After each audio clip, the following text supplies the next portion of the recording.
Good evening, afternoon, and good morning. Welcome to Travel Morocco Today and my famous YouTube channel. At least I'm famous to my boyfriend. So one of the things that I hate about Marrakech is it's become really popular recently. Essentially, a lot of Ryanair flights were operating into Marrakech airport. As a result, a lot of Europeans are coming. It's a very cost-effective destination, so as you can imagine, it means crowds, and more crowds, since Marrakech is literally the only city a lot of people visit. I want to get you away from the crowds and provide you with an experience that gives you a more authentic feel for what Marrakech is really like. So in this video, I'm going to cover unique things to do in Marrakech. There will not be crowds. You will basically be the only one here. There are nothing sketchy about this. It is literally just places most people don't know about. And the first place is the Jarjir Donkey and Mule Refuge. The unfortunate thing is that it is a bit far outside the Medina. You can take, the last time I went, I took bus 45.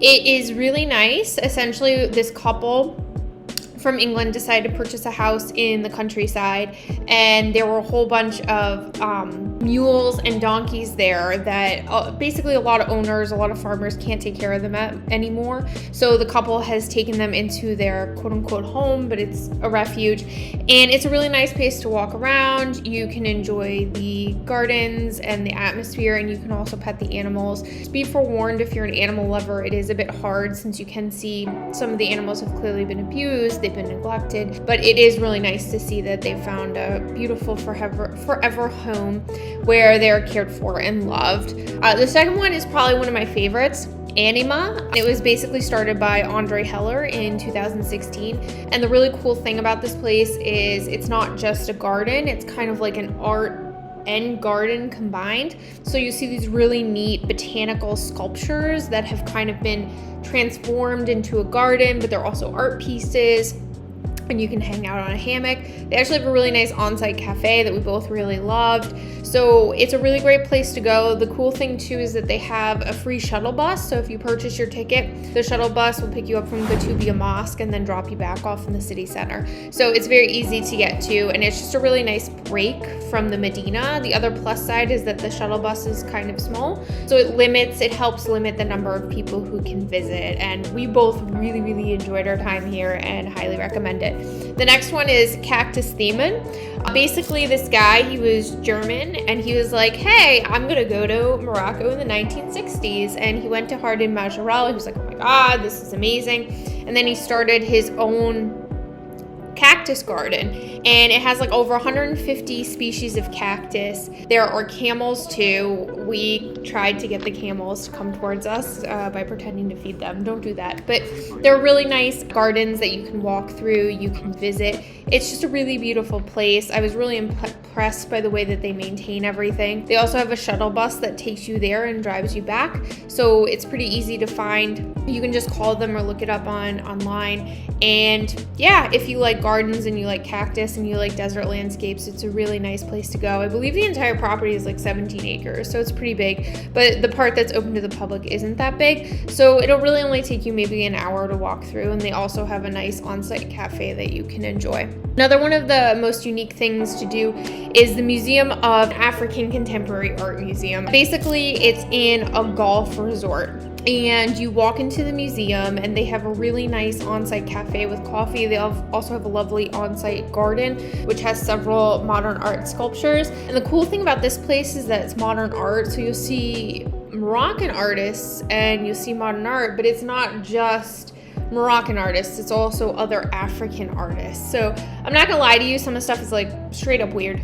not gonna lie, but some of it is really cool. And basically you also see work, at least last time we were there, we saw work from Hassan Hajej, and essentially he does the sookware. You'll see his pieces all over the world. I have a sweatshirt that says Andy Walu on it, which is a play on Andy Warhol. But yeah, it's really nice if you like art. It's not super huge, but it's definitely easier to get to than the Mule and Donkey Reserve. Basically, you just take the local bus and you can walk from there. And it's also a pretty nice walk because you're going through the golf course as well. It's like a resort. So you just walk along the road and you'll find it. And yeah, definitely highly recommend also sitting on the patio and grabbing a cup of coffee. Another one of my favorite unique things to do in Marrakech is the Dar Gnawa Museum. Now, if you're not familiar, Gnawa is a traditional form of music in Morocco. Very, very unique. They use unique instruments. I'm not going to try to pronounce them because I'm just going to butcher it. But just look it up. It has origins in Africa and then it moved to Morocco. It's a really beautiful form of music that's totally unique. The museum itself is not all that impressive. There are like a few small displays and they kind of educate you about iconic Gnawa artists in Morocco. But what you really want to do is they have live performances on Saturday nights and tickets are around 20 euros each. So if you really want to see a really solid performance in a beautiful room in the Marrakech Medina, definitely go to the Dar Gnawa Museum. There's vibrant colors. It's really, really pretty. Take my word for it. It's a really good place to go to hear authentic Gnawa music. Next up, we have Mosaic Art Cafe and Brunch. This place, like normally I don't recommend cafes, but this place is really cool because we basically sat down and the food was pretty good, but the real highlight for us was I asked for Moroccan tea, and this gentleman outside was dressed in full Moroccan garb, and he came in, he just like the whole tea pouring ceremony, and the decor in the cafe is lovely. The gentleman who was pouring the Moroccan mint tea that my partner, who is Moroccan, said was really good, so you know it's legit. He said the tea was really good. We thought that the missaman and the other food that we ordered was relatively good. And no one was here. It was also inside this like pretty cool mall that you can walk around, very small mall. So take the word mall with a grain of salt. But they have really nice like art displays and like little cute things that you can look around at. And you can sit inside and take a big break from the heat. So definitely go there if you're looking for an escape from like super popular cafes like Basha Coffee. My other favorite place to go is, so I love rooftops, but the problem with most of the rooftops in Marrakech is that they're packed. You need reservations, like you can't get a seat, there's people everywhere, you can barely hear whoever you're talking to.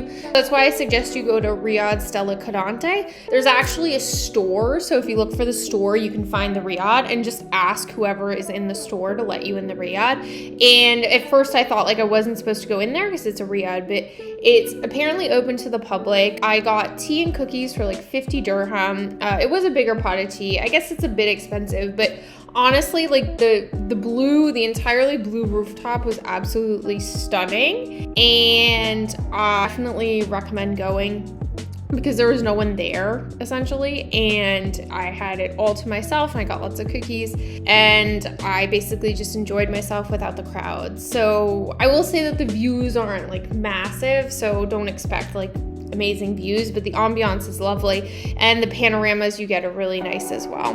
My next favorite unique thing to do in Marrakech is the Culinary Museum. I was a bit like skeptical about it at first, but first of all, it's free to visit. So, I mean, even if you don't like it, it's free, so who cares? And the second thing is that the architecture is absolutely stunning. It's beautiful. Like you see all this tile work, all this plaster work, all these mosaics everywhere you go. They do have some interesting information about the history of Moroccan food, but I think a real highlight for me was just really the architecture, just walking around. They have an on-site restaurant, which is beautifully appointed. They also have a rooftop area.